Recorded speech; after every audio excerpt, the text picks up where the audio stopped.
morning. How's everyone doing? You good? Okay. Well, I had a birthday last week. Yeah, I'm 44. Okay, I am firmly in cougar territory. Okay, we know LA loves their cougars, whether it's the Real Housewives or it's P22. May he rest in peace. But I like to identify as a puma.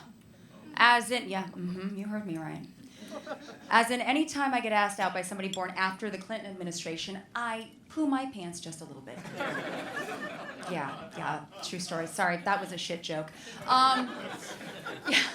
So aside from doing comedy, I have this sort of dirty side hustle. It's sort of an embarrassing job. And ever since our field became more visible online, we were treated like second-class citizens, sort of marginalized and dehumanized.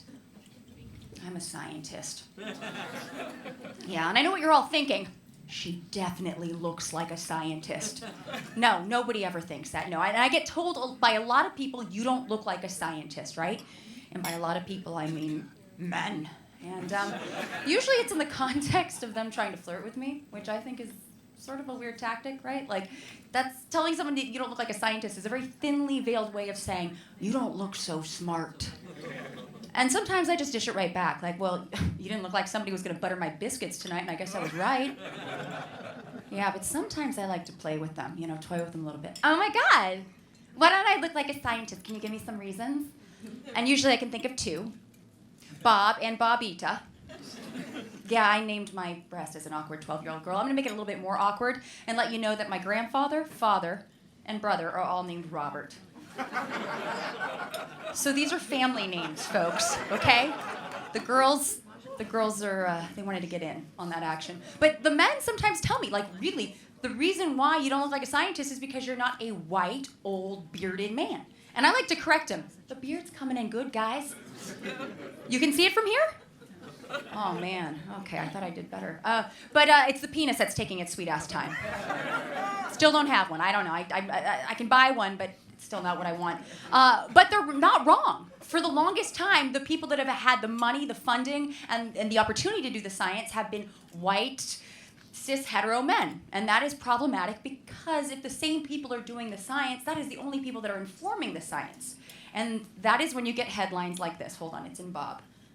Oh no, that's somebody's card. Jesus, where have I been tonight? Okay, here we go. Hold on. See if I can read my handwriting. Surgeon, this is also age right here. This is 44 right here. Surgeon counts human clitoris nerve endings, nerve fibers for the first time ever. This was 6 months ago, guys. 6 months ago, they finally counted the amount of nerve endings on the female clitoris. Over 10,000 nerve fibers, okay? Compared to the measly 4,000 of the human baloney pony, okay? Right? 10,281 to be exact, not that I'm counting. Let that sink in. Some of you still can't find her? If that's not a definition of it's you, not me problem, I do not know what is, okay? So I think America needs to sort of back burner this whole literacy rate thing and put our money where our mouth should be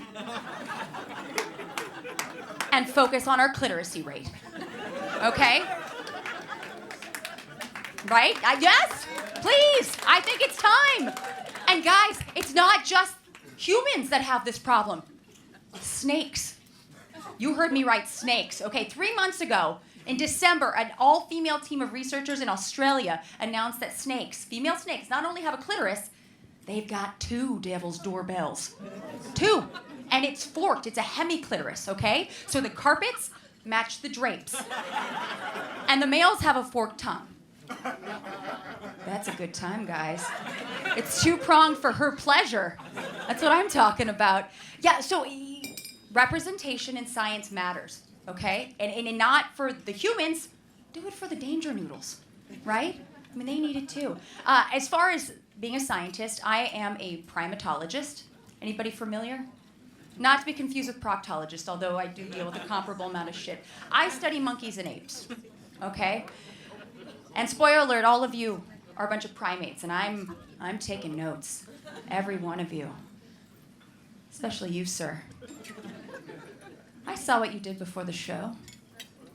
Oh yeah, I didn't know a banana could bend that way. Very appealing. Keep an eye on him. Yeah, that was a terrible banana pun. But I study specifically spider monkeys. Any spider monkey fans? Anybody? No? That's a spider monkey call. If you do it well enough, they will call back, but they're terrible texters. Mostly because they evolved not to have thumbs. Like, true story, they just don't have thumbs. But they're not called spider monkeys because they were bit by a radioactive spider. It's because they look like a basketball, had an orgy with a bunch of pool noodles. They've got this little fat body with these limbs just all splayed about, and it's not just arms and legs. Female spider monkeys have something that is called a hypertrophied clitoris, or a pseudopenis. Or if you're Phil Collins, the pseudopenis? I bet you didn't know the Clitorati actually sponsored this show. You're going to learn a lot here. But so spider monkey females have this, and let's just put it this way, the males don't have to ask for directions. They have a very high clitoracy rate because it actually is this long, fleshy, dangly, ladyfinger-like appendage that hangs from their undercarriage. And we don't know exactly why they have it. I'd like to think it's because researchers like me need to tell them apart from a distance, but most likely it's because they're just sort of dragging it along tree branches, dispersing their pheromones like one does. If anyone has a male dog, you know what I'm talking about. You've seen them drag it around the house. But males are not to be outdone. Male spider monkeys are unique because they lack a baculum. I hope you're taking notes, folks, because there's going to be a pop quiz later. Baculum is a penis bone. Yeah, most non-human primates, most monkeys and apes have boners with bones, right? And spider monkeys and human males are the only two that do not, okay? Although I can't speak for all of you. So if you have a penis bone, please get that looked at and don't show me after the show. I'm not that kind of doctor, and I'm pretty sure it's not that kind of show. So yeah, get that looked at. But next time you're in Central or South America and you see a spider monkey, you can do that whole like, I don't have a dick bone handshake. But remember, none of this, because they don't have thumbs, right? So when I look at primates and humans, I like to look at how our behavior is similar and different, including sexuality, right? Because that's a big part of us and who we are. And as a bisexual, pansexual lady, yeah, woo, ow, ow, yeah, kick it out. Nothing steams my clam more than when I hear Christian conservatives say, homosexuality, it's just not natural, it's an abomination in the face of the Lord. No, Raylene. What's an abomination is your unironic mullet. God, no, homosexuality is totally natural, and let me explain why, and in your terms, okay? So I went to parochial school. This is an admission. Normally I don't like to confess this, but I went to a parochial school from kindergarten to 12th grade. And one thing they drive home, and I think this is beautiful, by the way, is that God created every last one of us in his image. So if this same God created Lance Bass, Bert and Ernie, Wanda Sykes, the entire cast of Queer Eye, and Lindsey Graham, guess what, guys? God is hella gay. Like so gay, like Jazz Hands and Jodie Foster gay. Like if John Waters took Brokeback Mountain and threw it on ice, starring Johnny Weir, Ellen DeGeneres in the purple Teletubby, still not as gay as your God, you know? I mean, this Sky Daddy created rainbows and bottomless brunch in more ways than one, if you know what I mean. Yeah, and it almost makes me want to believe in God. But if that's not enough to convince Raylene, I would say, okay, well, as a scientist, I know over 1,500 species have been documented engaging in homosexual activity. And only one species has been seen engaging in homophobic activity. And ironically, they're in the genus Homo. I've always found that to be a little strange. But those are just the species we've seen, because I like to think, when I walk away from my monkeys, 2 pendulous disco balls descend from the forest canopy. Howler monkeys bring out trays of poppers and cocaine. Andy Warhol is in the corner with his iconic banana just doing lines off a spider monkey's tuchus, you know? And it's Studio 50 Forest, right? It's just one big promiscuous horde. I mean, doesn't that sound like fun? Our closest genetic relatives, bonobos, okay? We share almost 99% of our DNA with them. And They're called pan-peniscus, but they might as well be called pan-promiscuous because that is how they deal with all tension. Anytime they have an issue, they make love, okay? So Tiffany steals your banana. You bone. Kevin forgets to pick up your dry cleaning. You do squat thrust in the cucumber patch. Okay? Susan kills your whole entire family in horrific circumstances. You write her a strongly worded email, and then you fuck till Sunday. Yeah. And that's how they deal with it. But it's not just males and females with one another. Females do this thing called GG rubbing, which is just basically primate scissoring. And males do sword fights, or penis fencing is the scientific term. Again, please take notes. But I think Billy Joel was wrong. It wasn't us that started the fire. No. I think it was bonobos rubbing them tummy sticks together. Yeah. And I used to be on dating apps, and I would get these messages, and I like men and women, so, my DMs were open for just anybody, really. And I'd get a lot of men saying, you're a primatologist. Have you ever heard of bonobos? Which is basically asking, OBGYN, you're a gynecologist. Have you ever heard of a vagina? Yes, I have. Thank you for assuming I'm an idiot. But what they were saying was, essentially, I want to have sex with a lot of people. Do you want to have sex with a lot of people? Why don't we do this together?